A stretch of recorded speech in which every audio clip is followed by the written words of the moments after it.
Good morning, neighbors. This morning we're going to try to sing a song written by my friend and brother in Verdal, Norway, Ariel Stroman. He wrote this when his father had been preaching on Matthew chapter 5.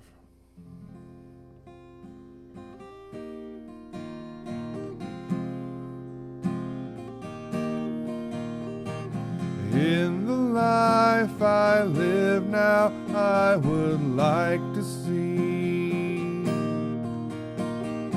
all the righteousness that God has promised me. Lord, where is it? I don't see it. Tell me why.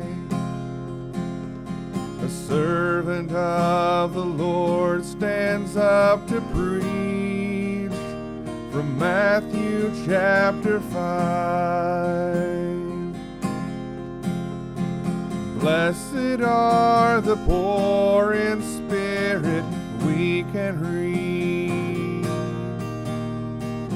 To be nothing in ourselves is what it means. They that mourn are not the ones who weep and cry. They are just concerned about fulfillment of what's prophesied. To be meek is shown when people do what's wrong.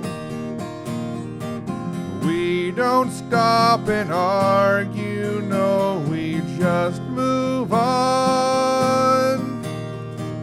And to hunger and to thirst for righteousness is to be obedient to God, nothing more or less. This is the Sermon on the Mount, revealed through a simple servant's mouth. With the right understanding, we'll reach higher ground. Merciful are we when we're inspired by God to help someone in need. It overrules the law. No one but God has a pure heart, this I know. The old heart was replaced when He filled us with the Holy Ghost. Peacemakers are we when we're at peace with God, and a revelation deep down in our hearts. And if people persecute us on our way, it will only lead us toward perfection till we're caught away. This is the Sermon on the Mount, revealed through a simple servant's mouth. With the right understanding, we'll reach higher ground.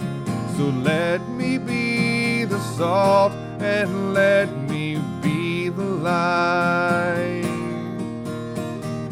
and fulfill the law and always do what's right. Oh Lord, I see it, You've revealed it, I know why. thank you for the revelation brought us from Matthew chapter 5. This is the Sermon on the Mount, revealed through a simple servant's mouth. With the right understanding, we'll reach higher ground. This is the Sermon on the Mount.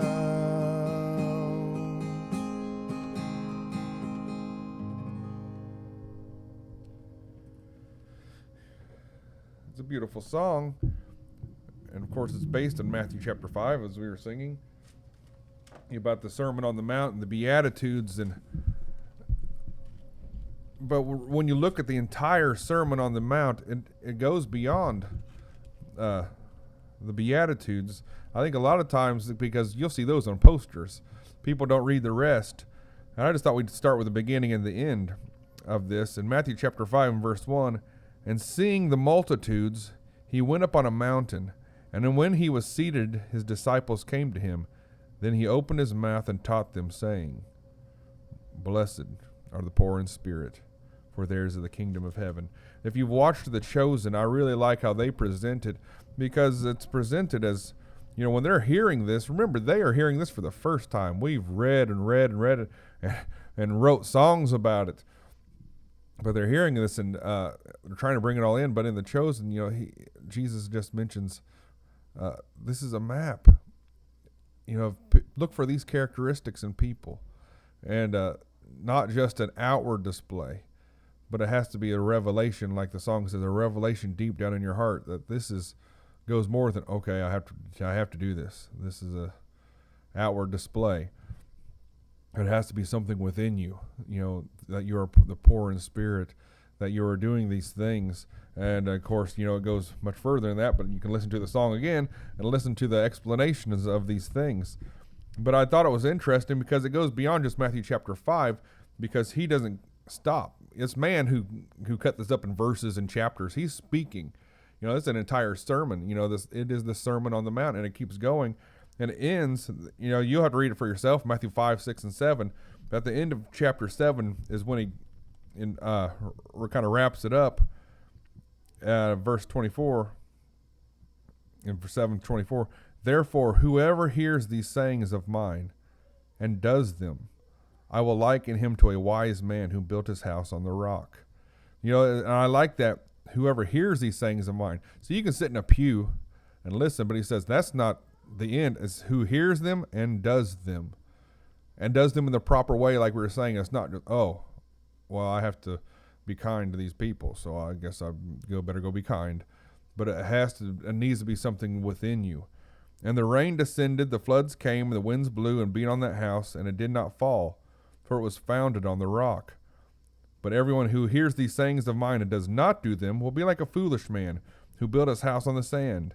And the rain descended, the floods came, and the winds blew and beat on that house, and it fell, and great was its fall. And I like this because I have a Schofield Bible, and in his notes right after that he says, the effect of sermon on hearers. And so it was when Jesus had ended these sayings, the people were astonished at his teaching, for he taught them as one having authority, and not as the scribes. You know, he's saying this with an authority. I know, because of I know this. If you can't do this, you will be foolish, like a foolish man who builds on the sand. It'll wash away. So that's what I'm saying. If it's just for show, because this house stood up, and everyone, oh, look at this beautiful house. But it's built upon the sand, and then when the floods came, when the tests and trials came, it collapsed, because it was really just something, an outward display. But if it is truly founded in your heart to be like all these things, because again, it goes, if I'll just skim through it real quick. I mean, he's talking about all kinds of different things, loving your enemies, you know, perjury and retaliation, it's forbidden, lust, adultery, and divorce, you know, reconciliation and sacrifice, instruction on how to pray, you know, and religious ostentation rebuked. Your treasure is in heaven. And all these things, an unjust criticism is forbidden. The cure for worry. This is just what Schofield kind of throws over these verses I'm reading real quick. An encouragement to pray. The golden rule. Yeah, now, I even had that up in the classroom. I'm sure they would not have that now. They did when I was little. And all these things, false and true teachers, false profession, and all these things that he's teaching, and all the Beatitudes and you are a light set on a hill, all these things. And finally, the wise man built his house upon a rock. He's saying all these things, and he's saying this has to be founded within you. This has to be true, because if it's just a fake display, it will just wash away. But a wise man will sink it deep within his heart, and it will become him. It will be such a part of him you cannot tell the difference between the two anymore. He says, well then, when the storms come, the tests and trials, you'll be able to stand. So I pray that we're all sincere and we'll all be able to stand. So in Jesus Christ's name, amen.